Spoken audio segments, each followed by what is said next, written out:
नमस्कार दोस्तों, मैं राम भरोसे यादव आप सभी का अपना चैनल मिशन एग्जाम क्वालिफाई में मेरे दोस्तों आपको स्वागत है। और आज पुनः चक्रवृद्धि ब्याज में समय में अंतर वाला सवाल करेंगे। और मुझे आशा है कि आज के बाद यदि आपके एग्जाम में समय में अंतर वाला सवाल आएगा तो आप गलती नहीं करिएगा। तो चलिए आज की क्लास को प्रारंभ करते हैं। और मैं उम्मीद करता हूँ कि मैं जो आपको समझाने का कोशिश करूँगा ये ज़रूर आपको समझ में आएगा। तो आज का पहला क्वेश्चन से स्टार्ट करते हैं। देखिए, कोई धनराशि चक्रवृद्धि ब्याज में 3 वर्षों में 2400 रुपया तथा 4 वर्षों में 2520 रुपया हो जाती है, तो चक्रवृद्धि ब्याज की दर ज्ञात कीजिए। क्वेश्चंस को आप समझिएगा दोस्तों। बोल रहा है कोई धनराशि 3 वर्षों में, मतलब कोई धनराशि है, कुछ रुपया है जो 3 वर्ष में कितना रुपया हो जाता है, तो 2400 रुपया हो जाता है। क्वेश्चंस को थोड़ा ठीक से समझिएगा मेरे दोस्तों। कोई धनराशि 3 वर्षों में 2400 रुपया हो जाता है तथा 4 वर्षों में वही धनराशि 4 वर्षों में 2520 रुपया हो जाता है। यानी कि कोई धनराशि 3 वर्षों में 2400 रुपया हो जाता है तथा 4 वर्षों में 2520 रुपया हो जाता है, तो ब्याज की दर ज्ञात करना है। जब भी आपके एग्जाम में इस तरह की क्वेश्चंस आएगा तो मैं जो आपको ट्रिक बता रहा हूँ इस ट्रिक से ही आप बनाइएगा, बहुत ही कम समय में आपको बन जाएगा। अदरवाइज अगर इसको कॉन्सेप्ट से बनाइएगा तो समय बहुत ज़्यादा लगेगा। तो बोल रहा है ब्याज की दर ज्ञात करने के लिए, यानी कि आर ज्ञात करने के लिए, तो सबसे पहले मेरे दोस्तों आर परसेंटेज का होल वैल्यू निकालना है। तो आर प्रतिशत ज्ञात करना है। तो आर में से प्रतिशत हटाइएगा तो क्या आएगा, बट्टा में 100 होगा। आर परसेंटेज आपको ज्ञात करना है। तो मेरे दोस्तों क्या करना है, परसेंटेज को आप हटाइएगा तो क्या होगा, बट्टा में 100 होगा। और ब्याज हमेशा बढ़ता है, इसलिए नीचा वाला को ऊपर जोड़ करके नीचे ज्यों का त्यों लिखेंगे। यानी 100 में आर जोड़िएगा तो कितना हो जाएगा, 100 प्लस आर हो जाएगा, और बट्टा में ये 100। सबसे पहला काम आपको ये करना है कि आर परसेंटेज ज्ञात करना है। आर परसेंटेज का आपको होल वैल्यू निकालना है। आर परसेंटेज का आपको पहला काम ये करना है, भिन्न में बदल लेना है। परसेंटेज हटाइएगा तो बट्टा में 100 होगा। और हम लोगों को पता है कि ब्याज हमेशा बढ़ता ही है, तो नीचे वाला को ऊपर जोड़ करके नीचे ज्यों का त्यों लिखेंगे। यानी 100 में आर जोड़ेंगे तो 100 प्लस आर बट्टा 100। अब इसके बाद देखिए कि जब भी इतने वर्षों में इतना रुपया, यानी कि 3 वर्षों में कुछ रुपया 2400 रुपया हो जाता है और 4 वर्षों में 2520 रुपया हो जाता है, तो करना क्या है कि इस होल वैल्यू जो हम लोगों ने लिखा है 100 प्लस आर बट्टा 100, इसको आपको लिखना है। और इसके पावर में समय का अंतर लिखना है। यानी कि 3 वर्ष और 4 वर्ष, इस समय का आपको अंतर लिखना है। तो 3 वर्ष और 4 वर्ष समय का अंतर कितना होगा मेरे दोस्तों, 1 होगा। होल वैल्यू को लिखना है, इसके उपरांत समय का अंतर को आपको लिखना है।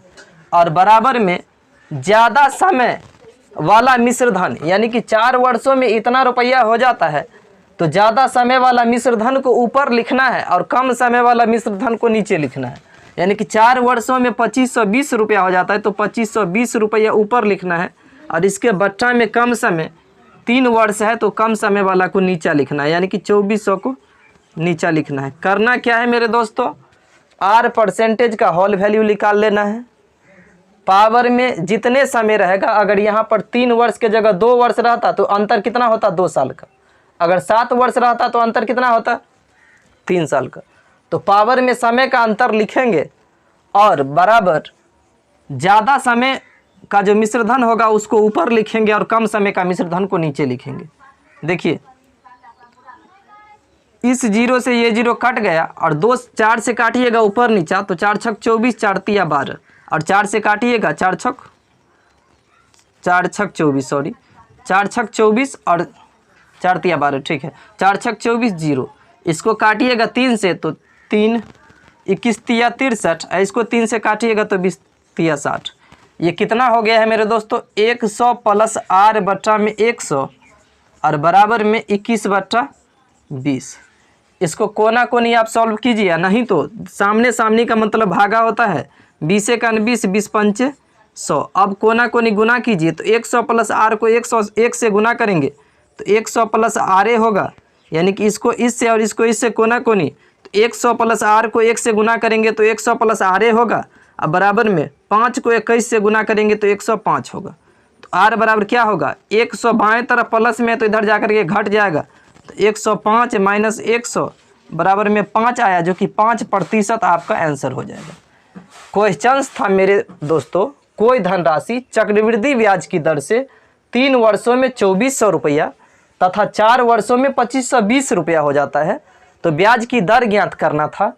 हम लोगों ने क्या किया, आर परसेंटेज को भिन्न में बदले तो आर बटा 100 हुआ और होल वैल्यू निकाले तो ब्याज हमेशा बढ़ता ही है, इसलिए ऊपर जोड़ करके नीचे ज्यों का त्यों लिखा।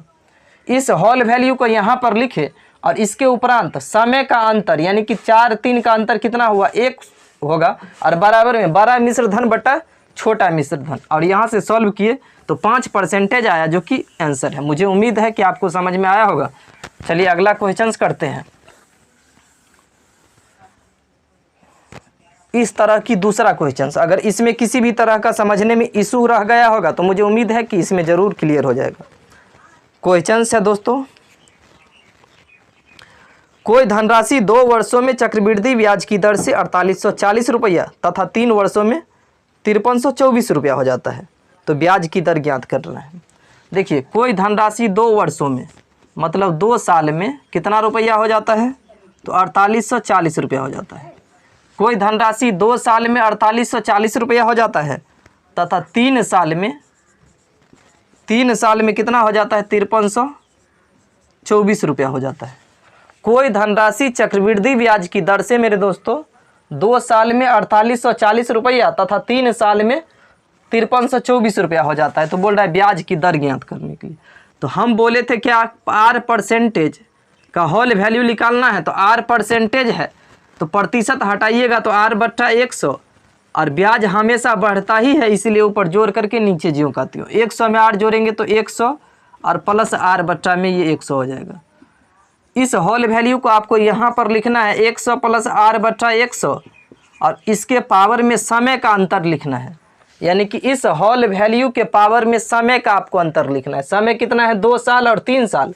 इस समय का अंतर कितना होगा मेरे दोस्तों, 1 होगा और बराबर में बड़ा मिश्र धन बटा छोटा मिश्र धन। बड़ा मिश्र धन कितना है, 5324 रुपया और छोटा मिश्र धन कितना है, 4840 रुपया। अब इसको हल करने का कोशिश कीजिए, काटिए यहाँ से, तो ये 4 से कटेगा ऊपर और 4 से कटेगा नीचो, यहाँ 4 1 4 4 2 8 4 1 4 0 और 4 से काटिएगा 4 1 4 1 3 4 3 12 4 3 12 और 4 2 2 4। इसको 11 से काटिएगा, 4 1 4 सॉरी 1 होगा, 11 से इसको काटिएगा, 11 का 11 11 2 22 11 का 11 11 से काटिएगा 11 11 का 11 11 का 11 और 0 कितना हो गया, 110। ये 121 है, 110 इसको 11 से काटिए तो 11 दाहिन का 110 और 11 गुने 11 121, तो ये कितना निकल करके आ गया, 100 प्लस आर बट्टा में ये 100 और बराबर में ये 0 होगा 10, 11 दाहिन 110 तो 11 बट्टा में 10। सामने सामने का मतलब होता है भागा, 10 1 10 10 दाहिन का 100 और कोना कोनी अगर इसको हम गुना करेंगे तो 100 प्लस आर, यानी कि 100 प्लस आर को 1 से गुना करेंगे तो 100 प्लस आर और बराबर में 100 को 11 से गुना करेंगे तो सॉरी 10 दाहिन 110, 11 को अगर 10 से गुना करेंगे तो 110, तो आर बराबर कितना हो जाएगा, तो 100 इधर प्लस में है तो इधर जाएगा तो माइनस में हो जाएगा, तो 110 में से 100 घटाएंगे तो ये 10% हो जाएगा, जो कि ब्याज की दर होगा। मुझे उम्मीद है कि इस तरह की क्वेश्चंस जब भी आपके एग्ज़ाम में पूछे जाएंगे तो आप आसानी पूर्वक से कर लीजिएगा। और यदि आपको किसी भी तरह की समझने में इशू है, यदि समझ में नहीं आया है तो कमेंट ज़रूर कीजिएगा और दोस्तों में शेयर अगर नहीं किए हैं तो शेयर ज़रूर कीजिएगा। चैनल पर नए हैं, चैनल को सब्सक्राइब नहीं किए हैं तो सब्सक्राइब कर लीजिएगा। इसी के साथ इसी वीडियो में इतना ही तक। मुझे उम्मीद है कि आपको समझ में आया होगा और चलिए इसी के साथ अगले वीडियो में ज़रूर मिलते हैं। आपका समय शुभ हो। Thank you.